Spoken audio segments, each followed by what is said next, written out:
بسم اللہ الرحمن الرحیم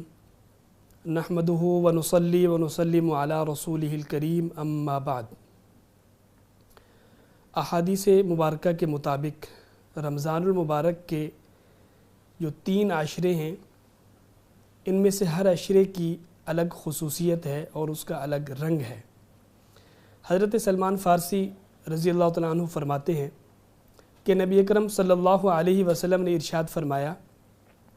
کہ رمضان کا پہلا عشرہ رحمت، دوسرا مغفرت اور تیسرا جہنم سے آزادی کا ہے۔ یوں تو جو رمضان المبارک ہے یہ باقی تمام مہینوں سے زیادہ افضل اور اعلیٰ ہے اور ایک ممتاز مقام کا حامل ہے،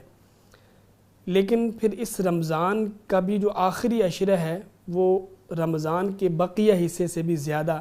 فضیلت والا ہے۔ اس لیے جس طرح ہمیں اس چیز کا خیال کرنا چاہیے کہ ہم رمضان المبارک کو دیگر تمام مہینوں سے زیادہ عبادت کے ساتھ خاص کریں، وہیں پر اس کی بھی ضرورت ہے کہ ہم آخری عشرے کو باقی رمضان سے بھی زیادہ عبادت کے لیے مخصوص کریں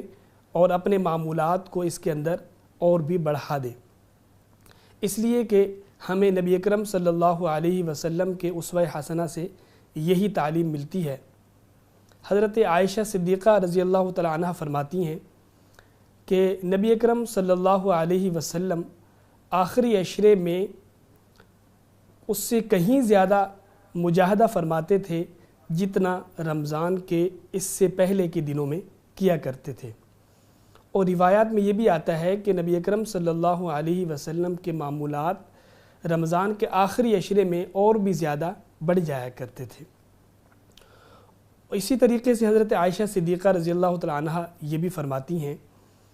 کہ نبی اکرم صلی اللہ علیہ وسلم جو ہی آخری عشرہ شروع ہوتا تو آپ رات بھر بیدار رہتے اور کمر کس لیا کرتے اور گھر والوں کو جگاتے تھے۔ تو ان تمام احادیث سے یہ سامنے آتا ہے کہ ہم مسلمانوں کو رمضان کے آخری عشرے میں دیگر دنوں سے بھی زیادہ عبادت کا اہتمام کرنا چاہیے،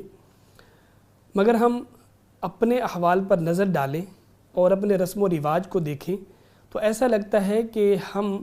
رمضان کے پہلے عشرے میں کچھ عبادت کرتے ہیں، دوسرے میں کچھ عادت بن جاتی ہے تو اس میں اضافہ کر دیتے ہیں، لیکن جیسے ہی آخری عشرہ شروع ہوتا ہے تو ہماری عبادت کا ذوق ختم اور عید کی تیاری شروع ہو جاتی ہے، جبکہ یہ بات ایسی بات ہے کہ جو نہ تو اللہ تعالیٰ کو پسند ہے اور نہ ہی ہمیں حضور صلی اللہ علیہ وسلم کے طرز عمل میں اور اسوہ حسنہ میں ایسی بات ملتی ہے۔ اور صحیح بات تو یہ ہے کہ عید تو اسی شخص کی ہے، عید کی خوشیاں تو اللہ تعالیٰ اسی کے دل میں ڈالیں گے جس نے عبادت کے ذریعے سے رمضان المبارک کو بہترین انداز میں گزارا ہوگا، اور ایسے شخص کو عید کی خوشیاں حاصل کرنے کے لیے کسی طرح کے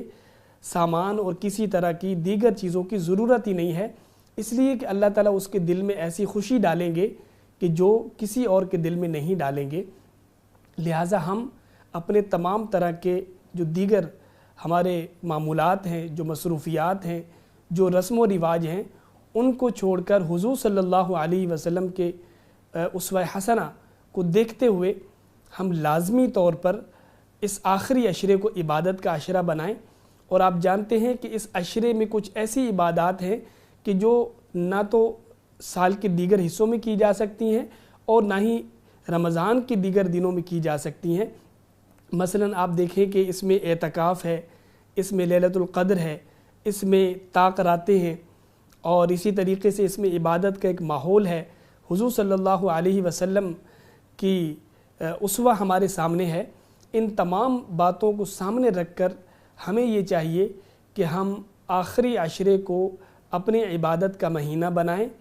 اور اس کو نیکیوں کا سیزن بنائیں، نہ تو کاروبار کا سیزن بنائیں، نہ عید کا سیزن بنائیں، اور نہ ہی اس کے اندر کچھ ایسے گناہ کریں کہ اگر ہم نے کچھ کمایا تھا تو وہ بھی گواہ بیٹھے۔ اللہ تعالیٰ توفیق عمل عطا